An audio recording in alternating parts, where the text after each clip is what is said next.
Good afternoon. If you could all take your seats, we can commence. My name is Catherine McKenzie from the Department of Art History at Concordia, and I have the privilege of helping out the first session of what looks to be a fascinating afternoon.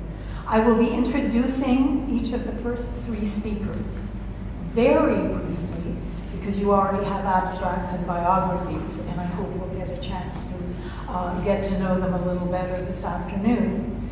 And then I'll be moderating your questions and discussions that arise from those three presentations. It never occurred to me, as a young visitor to Expo 67, that the event was anything more than a radiant international landscape of the senses. The notion of constructive narratives that could employ anything from artwork to food had not yet entered my head. Like many, however, I now find the unpacking of those narrative creations, often carried by the visual and often with high stakes, to be profoundly important. All three presentations we will hear over the next hour address narrative components and consequent resonances of the Israel Pavilion, though in very different ways. Our first speaker is Tal-Or Ben-Choreen, an artist and a Concordia University PhD in art history candidate, specializing in the history and theory of photography. She will address, employing her normal sophisticated analysis, the use of photography, considering how its deployment differed from approaches taken to the other visual arts in the narrative construction of the pavilion. And she will speculate on the ramifications and intentions of those differences. So please welcome Tal-Or.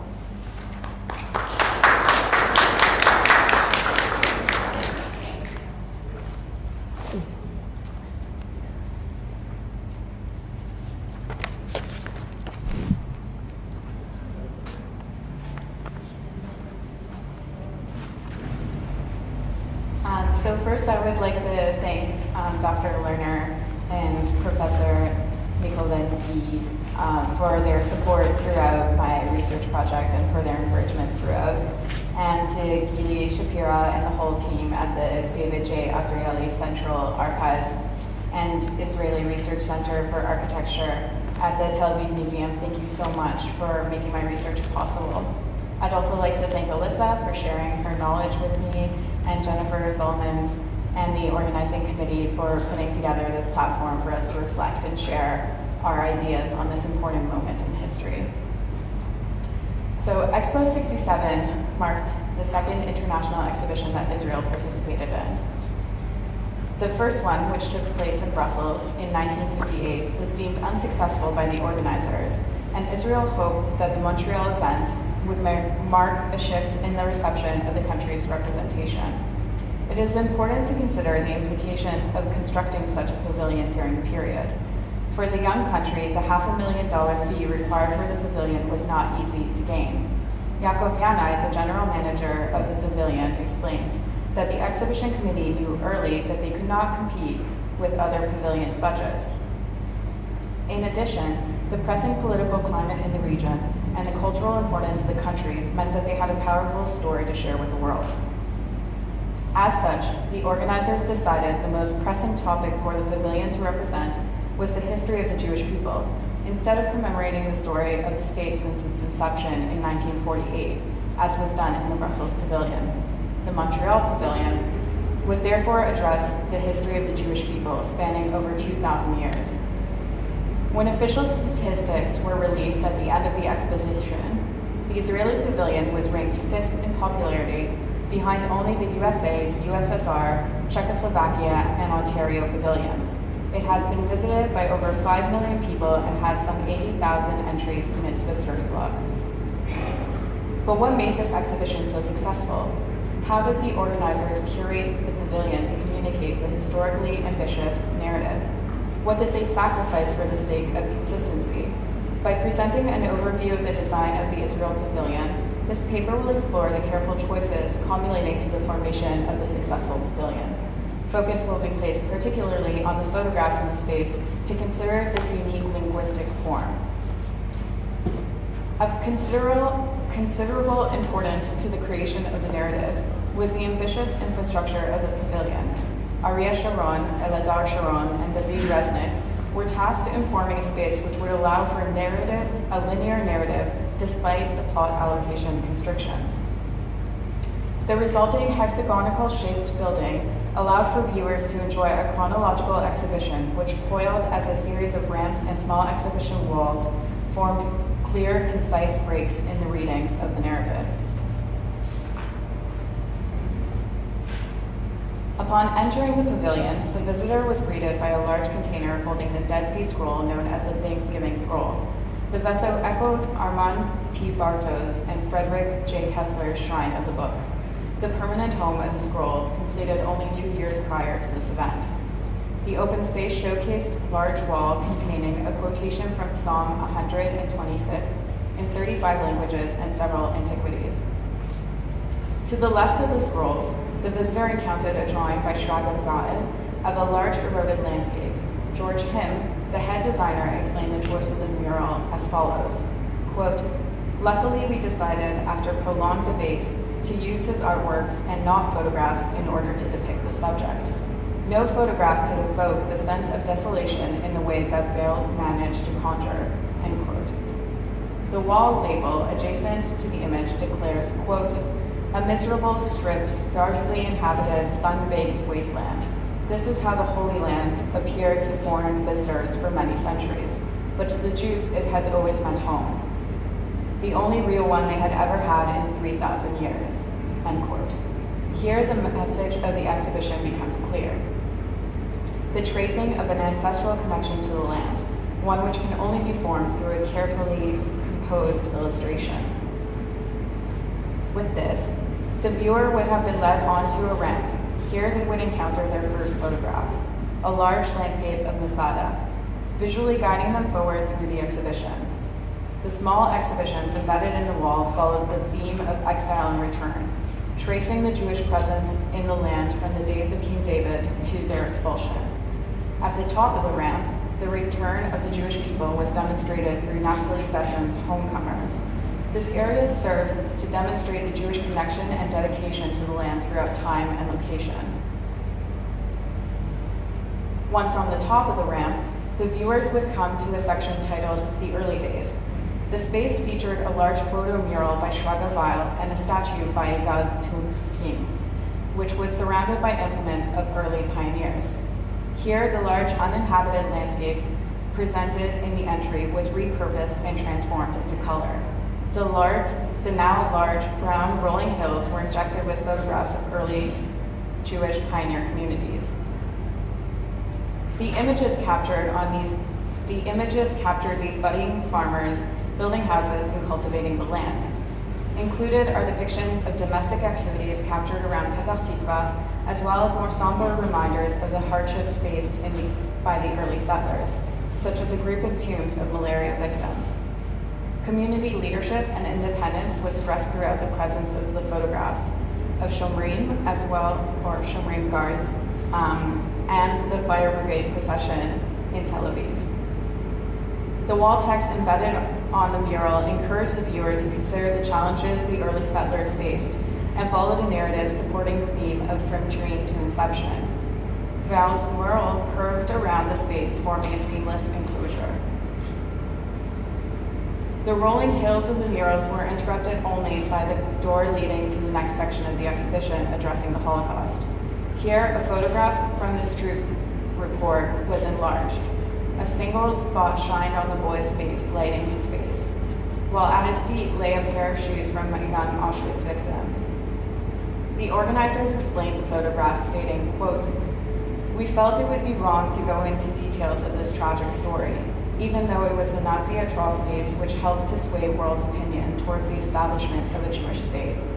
On the other hand, it would be unthinkable to tell the story of Israel without mentioning it.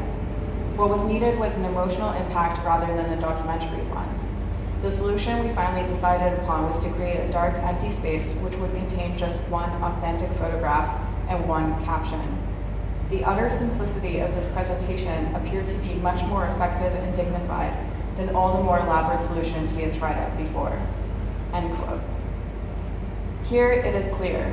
The room utilizes photography precisely because of its indexical relationship to time and place and therefore reality. Yet the organizers also understood the way photographs are constructed, for they did not display the entire composition, rather a selection, one which is cropped and focused on a single protagonist. The placement of the image within the space demonstrates their understanding of context and the way environment or installations impact the reading of a photograph.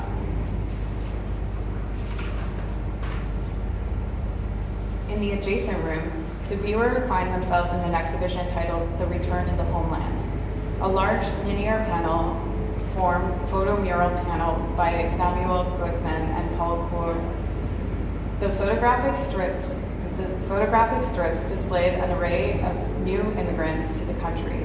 In order to activate the photographs, the designers printed the life-size figures on a continuous band of transparent plastic material, which progressed in front of a luminous screen. The impression of movement was created through the placement of an additional corrugated plastic screen which would act to break up the silhouettes. The photographic lines were echoed in the jagged architecture painted in white and blue of the Israeli flag. The lines snaked across the ceiling to the base of the floor, framing the mural. This room acted as a welcoming to the central pod, which contained material related to the celebration of the new Israel's achievements and the various challenges faced by the young country. Due to limitations in space, the problems faced by the country were depicted through piled cubes structures. These objects contained brief statements expressing the dilemmas of the country. Photographs were pasted on one face of the cube to communicate these messages faster and to represent the various constituents of the country. Dan Resinger, the designer of the space, believed that the country's challenges and achievements would be best represented through the development of the desert into a fruitful land. As such, mechanical flowers lay in the center of the room, and a large sculpture containing mirrors and photographs of Israeli consumer items was selected as the focal point. The sculpture, however, was not only composed through its carefully selected paint and photographs, rather because of its mirrors, the entire space became embedded and a part of the sculpture. In the next room, Israel's use of Hebrew was illustrated. While Hebrew was spoken by the Jewish people for centuries, it was largely used for religious ceremonies and educated to the elites. The young country, however, had modernized the language and revived it. To celebrate this achievement, they suspended large photographs from the ceilings depicting daily life. Standing in the center of these photographs, a large drum speaker projected the sounds of the mundane interactions depicted in the pictures. A single screen projected color films in a loop of ordinary interactions, demonstrating how entrenched the young language had become. Here, photographs, film, and sound were amalgamated to activate the space. Photographs were again utilized in the next section, which introduced the viewer to the variety of cultural groups presented in the country.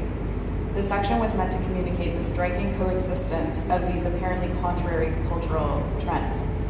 The exhibition area focused on various religious and cultural items which could be found in common households. These items were carefully suspended from the ceiling. Photographs hung along the walls illustrated the foreign cultural practices, while two colorful tubes were filled with posters relating to culture.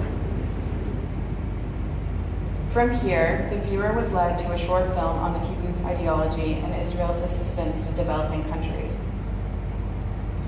To prove these various interactions, photographs were selected depicting Israelis working abroad, as well as foreigners training in Israel from various countries, including Ghana and Japan. The images selected by Arnon Adar were placed against the wall on a series of protruding angular rectangles. The goal of his design was to allow for the architecture to speak, therefore limiting the intrusions in the flow of natural movement. The scale of the photographic arrangements meant that the sum was more important than its parts, as some photographs would have been difficult to be viewed due to their placement along the wall. Additionally, the placement of the photographs can also be seen as symbolizing the mounting success of the country, one relationship building to the next. From here, the visitor would descend a staircase leading to the Beauty of Israel exhibition. Two artists, Jean David and Sarah Fati, were commissioned to produce works for the space. Jean David, for his art, chose to produce a multi-panel photographic mural, each panel addressing a city in Israel. George Him explained, quote, "David's task was difficult. He knew from experience that no one is likely to look at a painted landscape in an exhibition of this kind. Something was needed that would be neither painting nor photograph and might generate curiosity because of it," end quote. He went on to explain that while, quote, "provisions were made, of course, for the showing of color slides and films, but none of them had a convincing quality. It was strongly felt that we ought to make at least some effort at an artistic interpretation," end quote. Here, a complicated mixture of understanding of the photographic object comes to play. It acted both as illustration and a testimony. Photography's connection to reality, which thus far was utilized in the pavilion, made it impossible to stand alone as an art object. At the same time, the organizers acknowledged photography's ability to produce a spectacle, satisfying the public's growing taste for the medium. Photographic reality was therefore painted upon and pasted in multiple layers. The mind map-like composition encouraged free associations by the viewer and produced a playful quality to the mural. The work would entice audience members drawing to the contemporary viewing mode as well as the established painting medium.